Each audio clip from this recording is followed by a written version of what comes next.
So we're going to be talking about 8 signs why your friend is probably a fake friend with some wine. So if that sounds like a type of thing, keep on watching the video.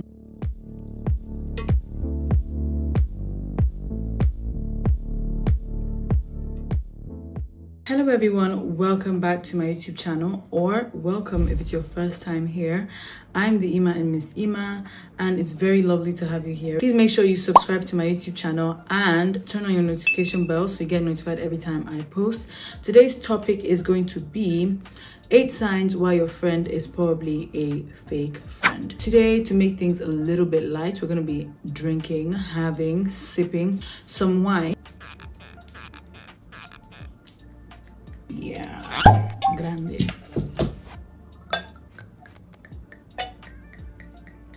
Hey guys, so I'm giving you a virtual cheers. Clink. Did that cheers? I hope I don't lose focus. Anyway, toxic friendships are very much a thing, and fake friendships are very much a thing. And I think generally in contemporary discussion, we tend to focus more on romantic type relationships. Less attention is paid to friendship breakups, toxic friendships, fake friends. The truth is, everyone I think passes through a phase where they are toxic at some point or might seem fake, right? And everybody goes through phases in their life where they might not be the best friend that they could be. These things are generally blurry and life isn't black and white. So I think there are many things that could lead to someone being tagged a fake friend. I also think that there are many things that could be things of the moment, some forgivable, others not forgivable. But I think there are some things that are a no-no. So here's how to spot a fake friend. Number 1, they're fair weather friends. I'm sure you've probably heard of the term fair weather friends. They're there when things are sunny and nice, and they're not there when things are rainy and dull. Does your friend only find a way to only be around when they need you, and when you need them they disappear?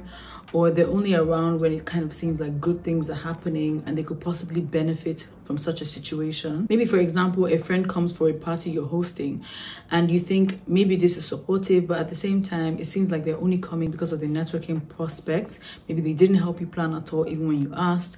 And maybe in other situations when you need their help, they're not present. They're never there for you. They never support you. It feels like you can never count on them, but they always have a way to be able to rely on you. And I think obviously adulthood happens, people get busy, people are occupied, people have responsibilities, and I understand sometimes maybe you need something from a friend and they're just not able to do so in the meantime, right? But what extra effort do they take to make sure that they reassure you that they're still good friends with you? Do they apologize? Do they explain their behavior? Do they try to make it up to you later? Do they try to make it up at all at any point in time? And is this behavior repetitive? How repetitive is their absenteeism from your life when you need them? How repetitive is their presence only when they can gain from you?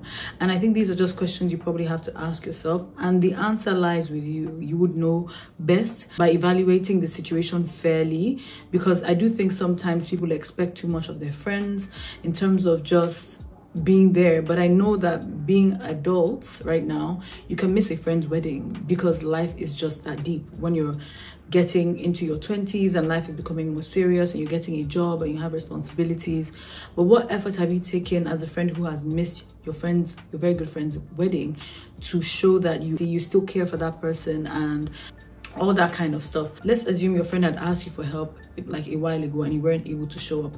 What effort have you made, or what effort did such a friend make to show you that they still care? I also think fair weather friends could also translate to people who only call you when they need you. I've experienced this firsthand. Some people will never check on you, but then when they need something from you, then they remember that their phones can work and their fingers can work. I've experienced so many of these type of people in my life. And I think during COVID as well, it was very obvious, like friends who actually cared about your well-being, because everybody was going through it. And I know obviously it was more difficult for people to keep reaching out.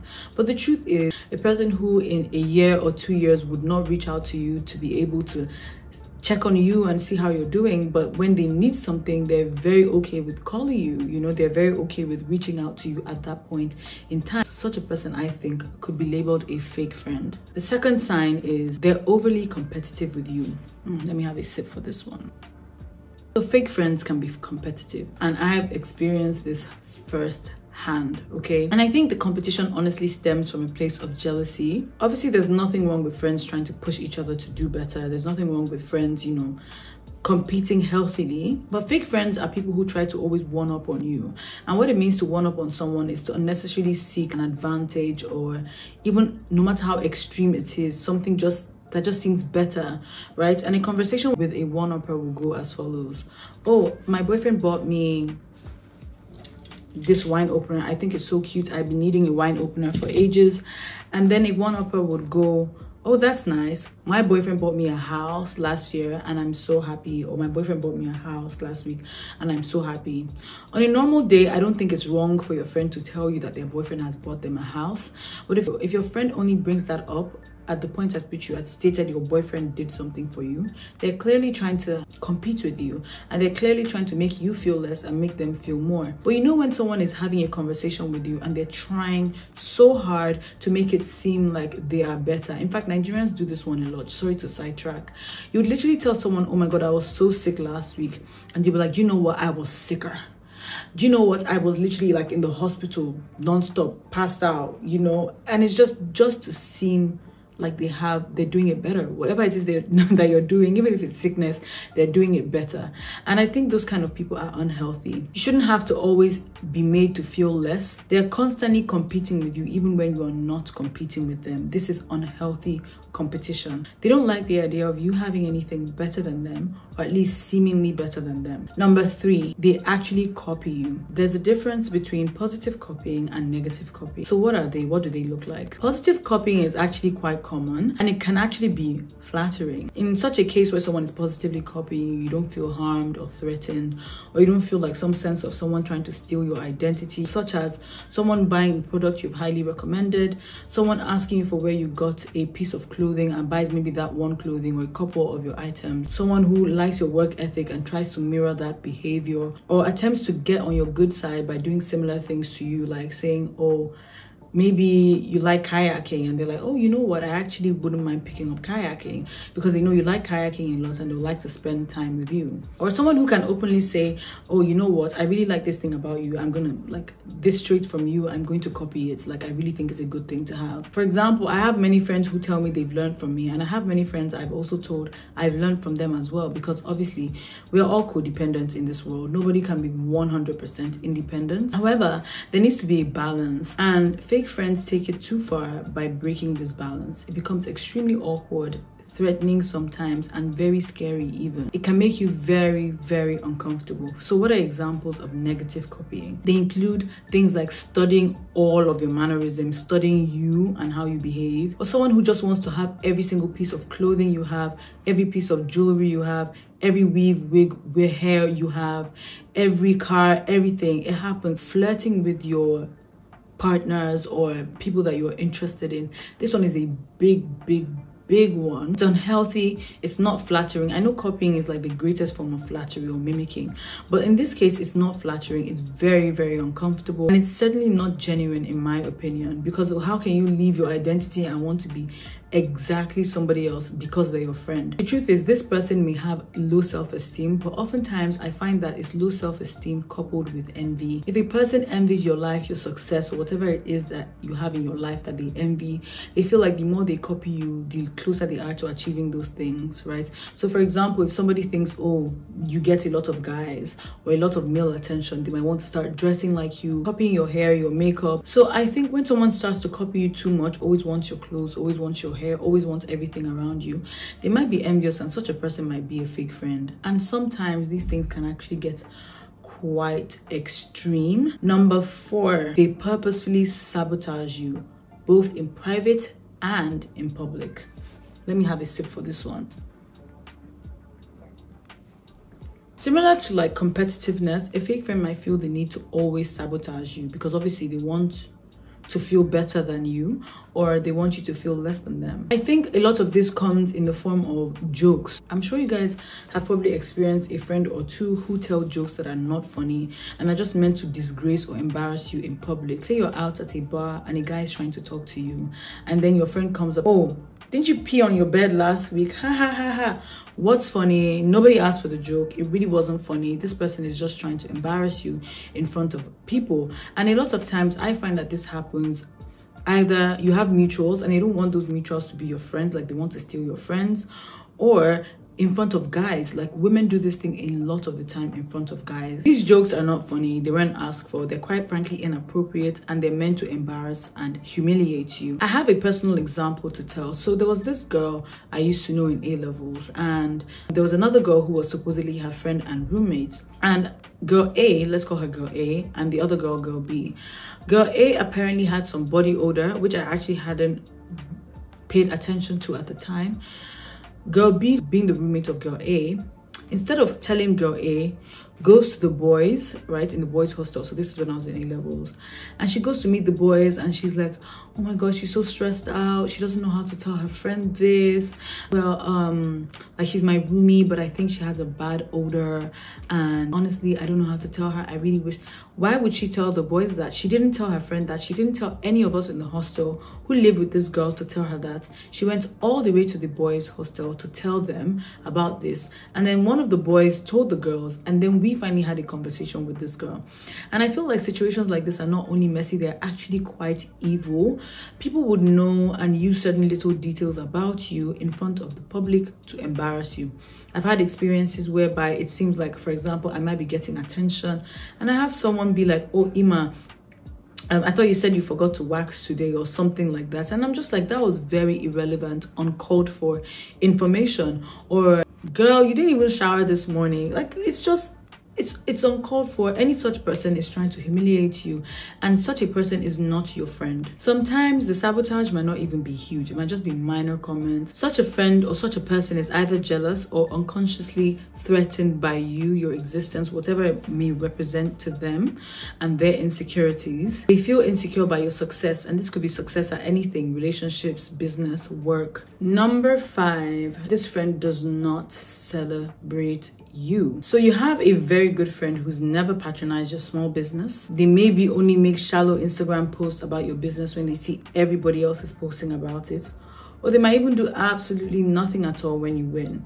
You might get a new job and they don't congratulate you, or they even try to belittle your achievements. A toxic friend will never congratulate you. In fact, some of them even go the extra mile to downplay your achievements. So you've been looking for a job and you finally got it, and they might try to downplay it and say, "Oh, that's not a big deal, like almost anybody can get that job." Something to belittle your achievements, something to belittle things that they should congratulate you about. When they make your achievements seem like they're not big deals, a fake friend is much likely to kick you when you're down as opposed to raise you when you're up. And in fact, you start to realize that you're never truly happy to share good news with this person.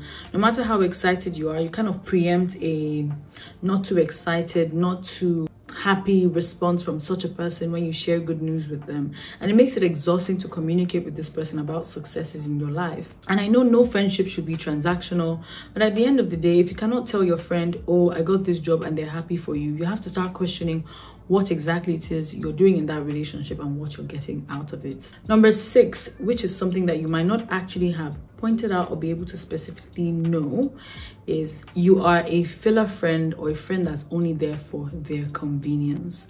Now, this is similar but slightly different to a fair weather friend. This person only calls you, affiliates with you, associates with you only when it's convenient for them, or only when you're just there to fill a gap. So for example, in a friendship group, if you're the friend that's only called when the other friend is not available, you don't get invited to their gatherings or events on a normal day, maybe you're always remembered last minute as well. Maybe someone will tell you, "Oh, my grandma's birthday is tomorrow, do you want to come?" And they've been planning it for like 6 months, right? At that point in time, it's pretty obvious that you're a filler friend. You get sidelined in their friendship group, or you get sidelined in general. And you only seem to be important when that person feels like you should be important. Imagine just being able to hire an escort. That's basically what you are. An escort for whatever purpose they want you to fulfill at that point in time. So for example, maybe they're just feeling lonely because they fought with their friends. Maybe they wanted to go to a particular restaurant and maybe their friends were not down to go there. And it just always feels like you're there last minute. You're there as a filler. You're not really there because they were thinking about you and they wanted you in certain spaces and they were inviting you to certain spaces. Number 7, which is a little bit of a tricky one. The person or your friend is friends with your enemies. Now, I know this one is slightly tricky because you can't go around buying enemies for yourself from people that obviously you don't know the story, all of that stuff. But I think there are 2 factors to put into consideration when dealing with this particular point. Number 1, how close are you to said person? Said friend or said fake friend is like your best friend, your really close friend, or one of your really close friends. Such a person has no business with your enemies, and I just think so. Because how comfortable would you be in that space with that person, knowing that they might be talking about you to somebody who you consider an enemy? I'm not just saying someone that you don't fancy or someone who you really just don't take liking to, perhaps someone who has done something to you. And that leads me on to my second point. If you're friends with someone and that person knows that another person has done something very wicked, very mean to you, such as, for example, sleep with your significant other, or they stole a business idea that was meant to change your life, or they stole a job opportunity, I don't see how you can be friends with such a person and tell me you're not a fake friend. What conversations do you guys have?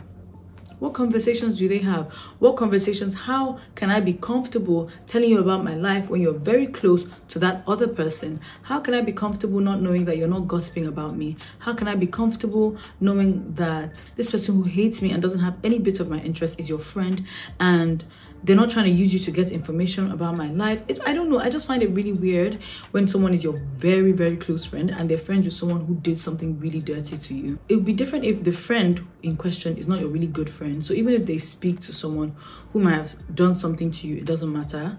Or if they're your really good friend, the person who's done something to you at least must not have done something so drastic that would obviously put their character in question, and also put the friend who's associating with them character in question, if that makes any sense. I just feel like obviously it's dependent on the variables of what the situation is, but I just find it difficult. I find it difficult to have a friend in my, let's say, immediate friendship circle, right, who is best friends or very, very good friends with someone who has, for example, slept with a partner. I don't understand. Or your friend is friends with the person who they know wants your partner and wants your boyfriend.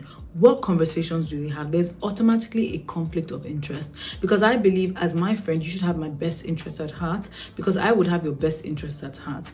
I'm not saying you shouldn't be cordial with people. I'm not saying you shouldn't engage in conversation with people, but to go the extra mile to be friends with someone who has done something deeply offensive to me and you call yourself my friend, I think such a person is a fake friend, because they don't value you. They don't have your interests at heart. Number 8 is they're disrespectful and they don't respect your boundaries. Sometimes, you know, when you feel weird about someone because they've done like a couple little things, nothing major, but you're drained by their presence. So let me give you an example. My friend doesn't really like people staying on her side of the bed where she sleeps and using her pillow.